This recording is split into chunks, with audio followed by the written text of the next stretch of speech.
Okay, so what I was trying to establish with the lab that we did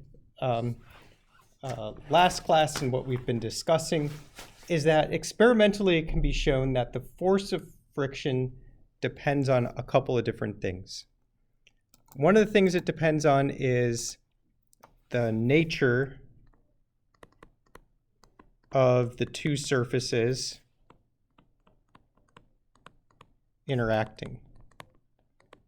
And intuitively that makes sense. So if you have rougher surfaces, the force of friction is going to be greater than if you have smoother surfaces. So for example, if you run a block over sandpaper, the force of friction is going to be greater than if you run it over ice.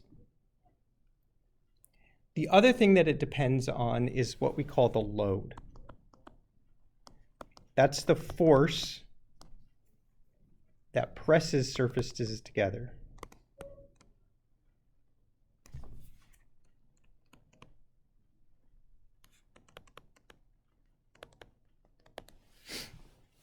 Okay, and again, intuitively that makes sense. If you press two surfaces together harder and then try to slide them past one another, the force of friction is going to be greater than if you're not pressing as hard. So for an object on a horizontal surface, the frictional force is proportional to the object's weight.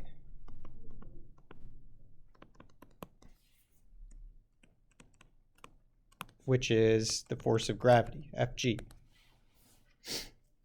Okay, an object with a larger weight has a higher load, so the force that's pressing the two surfaces together is greater, and you're going to have a greater frictional force. However, when we're on an inclined plane, only the vertical component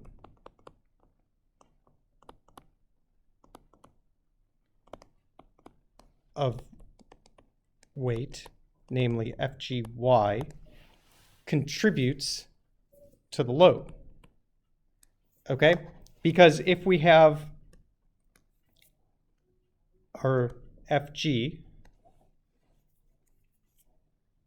only the component Fgy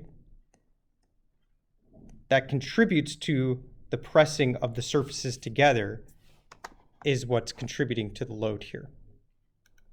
Okay?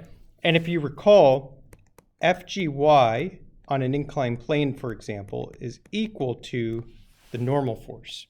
And we found in our lab, at least if you looked at my data where I calibrated every time I performed the experiment, we saw that the frictional force actually is directly proportional to the normal force.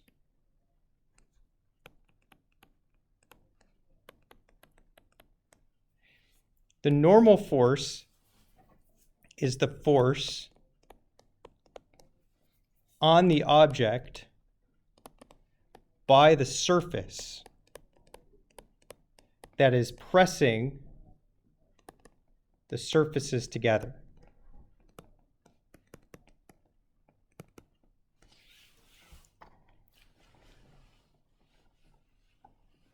So it would make sense that it's actually the normal force, because that's contributing to the frictional force, because that's the force on the object by the surface that the object is sitting on and sliding past.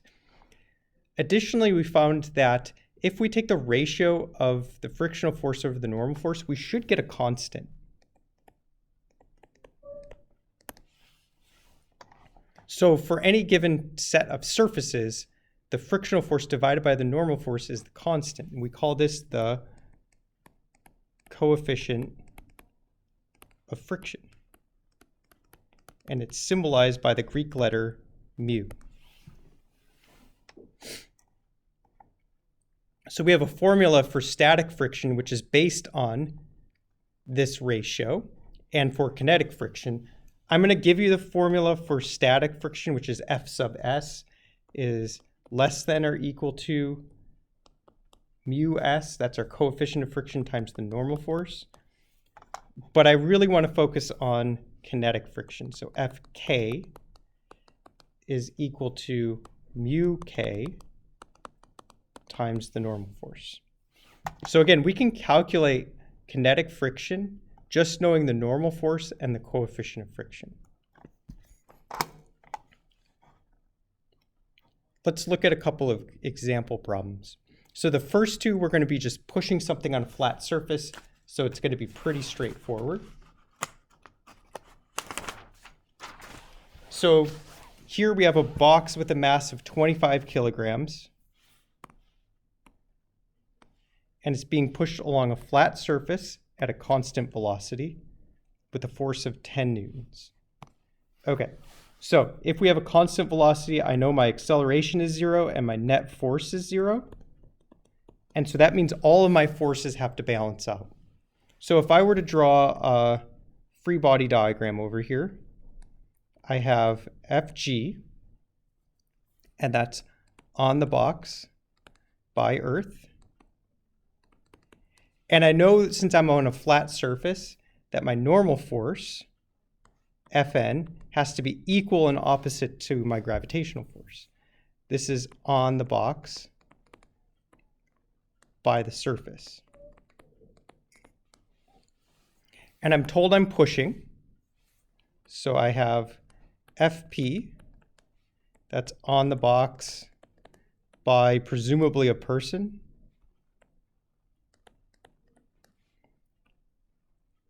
And because I'm at a constant velocity, I know that my kinetic friction has to be equal and opposite to my push. So this is on the box by the surface.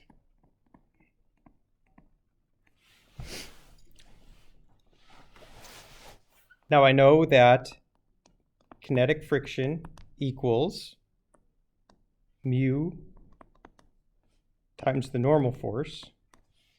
And I'm being asked to calculate the coefficient of kinetic friction. So we don't know mu. Okay? So the first thing we're going to do is we need to figure out what the normal force is going to be.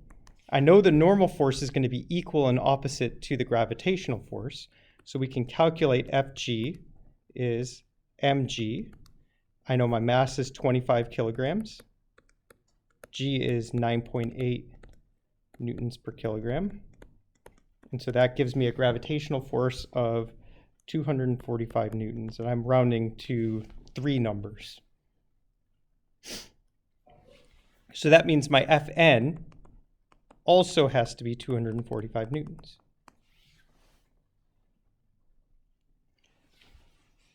I can also figure out my frictional force.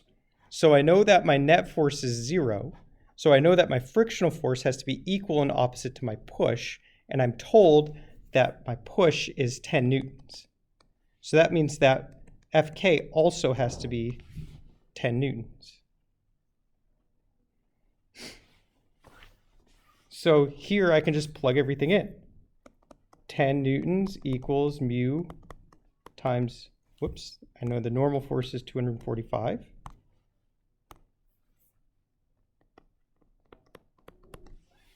I can solve for mu by dividing 10 by 245, and I end up getting 0.0408. Notice that this is unitless. There's no units for this ratio because we're dividing two forces. Newton divided by Newton is 1, and we end up with no unit. But this would be my answer. Let's look at another way of kind of looking at these problems. So here I have a 5 kilogram object. It's being pushed along a flat surface. And here they're going to give me the coefficient of kinetic friction is 0.213. And they want me to calculate the frictional force.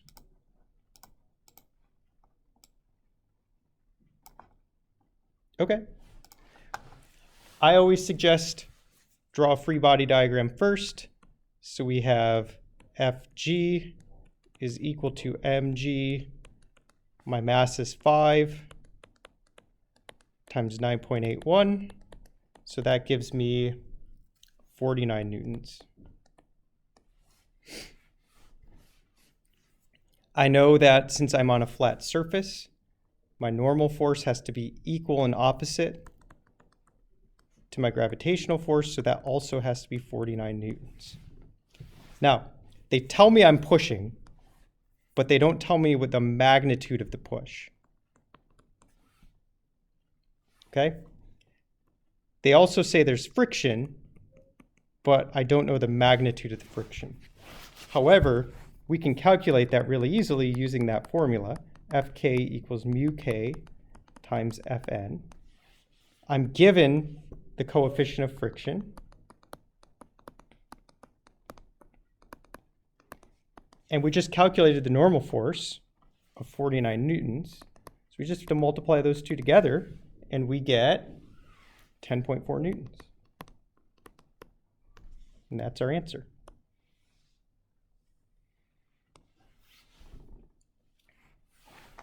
So it's straightforward enough there. Okay, let's go to a little bit more complex examples. So here I have a sled that has a mass of 30 kilograms, and I'm being pulled along a flat snowy surface, but I'm being pulled at an angle of 15 degrees above the horizontal, and my pull force is 30 newtons. I'm given the coefficient of kinetic friction, and I'm being asked to calculate the frictional force.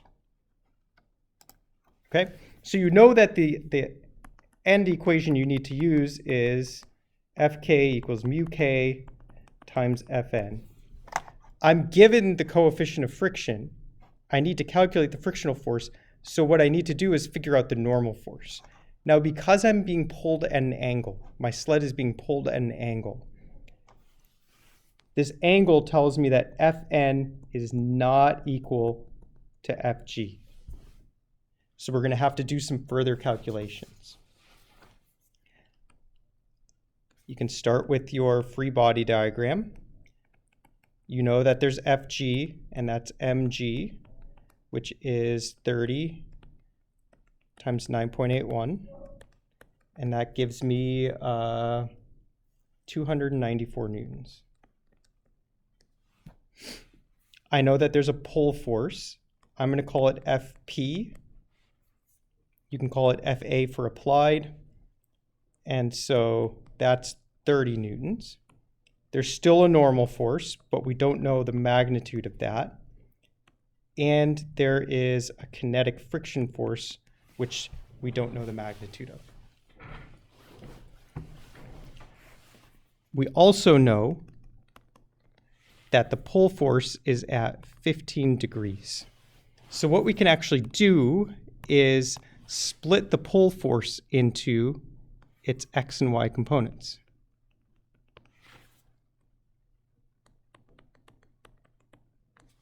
And if you remember from doing these problems previously, we can use that trigonometry to figure out the magnitude of Fpy. It's going to be Fp sine theta, which is equal to 30 sine 15, which gives us 7.76 newtons. Now, I know because the sled isn't falling through the snowy surface and it's not blasting off into space, that the sum of the forces in the y direction is going to be 0. And that's going to be Fg plus Fn plus Fpy. Basically, any arrow in this diagram pointing straight up or down. So I can say 0 is equal to, now because my gravitational vector is going down, I have to call that negative 294 plus Fn, which I don't know, plus Fpy, which is 7.76 newtons. Now all we have to do is solve for Fn. And so if we do some algebra, we end up getting that Fn is 286 newtons if we round. So notice Fn is not equal to Fg because we have that y component of the pull. It's actually a little bit less. Now we can go back to this formula. We know the normal force, we're given the coefficient of friction, and so we just need to plug everything in. So Fk is equal to the coefficient of friction times the normal force, which gives us 14.3 newtons. And that would be our answer. So again, when you're pulling at an angle, you have to remember that Fn is not equal to Fg. You can use this formula right here to figure out the y component of your pull force, which then allows you to reason and do some calculations to figure out your normal force, and then you can use that to calculate your frictional force. Okay, last one. So we have a wooden block with a mass of 1 kilogram, and it's sliding down a ramp that has an incline of 30 degrees. Okay, we have the coefficient of kinetic friction is 0.367. And what we're being asked to do is calculate the frictional force acting on the block. So because we're sliding, we know it's kinetic friction. And just as a reminder, Fk equals mu k times Fn. Here, again, we know the coefficient of kinetic friction, but what we don't know is the normal force. And again, because we're on a ramp, Fn is not equal to Fg. Okay, we're going to have to figure that out. So I'm going to draw a picture. Here's my ramp. My ramp has a 30-degree incline, and my block is going to be sliding down it. Okay, I'm going to draw a free body diagram.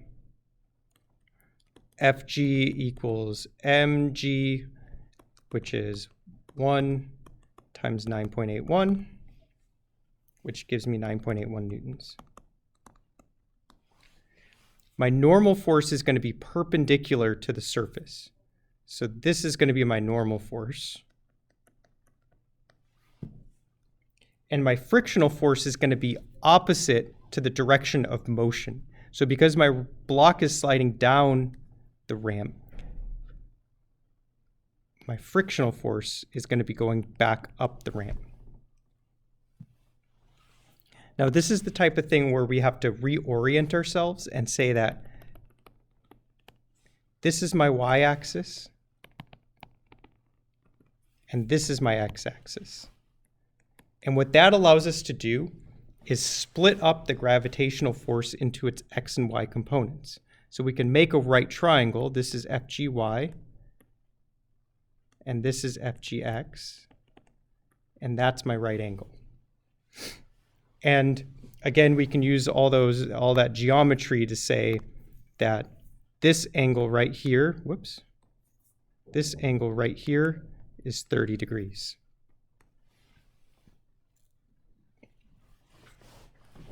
Now, because this block isn't blasting off into space this way, and it's not falling through the ramp over here, I know that Fn is equal to Fgy. So if I want to figure out what my normal force is, I need to figure out what the y component of, what the y component of my gravitational force is. And so we can use some trigonometry to say that Fgy is equal to Fg times the cosine of theta. So Fgy is equal to 9.81 times the cosine of 30, which if you calculate that, it's 8.5 newtons.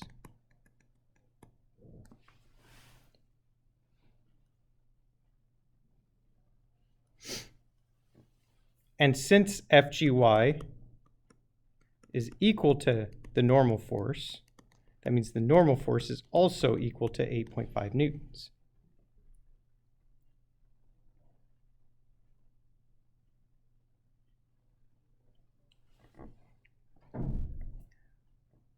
So we can use this formula over here. Once again, Fk is equal to mu, which is given to us, 0.367, times Fn, which is 8.50. And we end up getting 3.12 newtons. And that would be our answer. So that's the type of problem that you can expect. Again, number 3 and 4 get a little bit more complex. What you have to remember is that the normal force when you're on an angle is not equal to the gravitational force.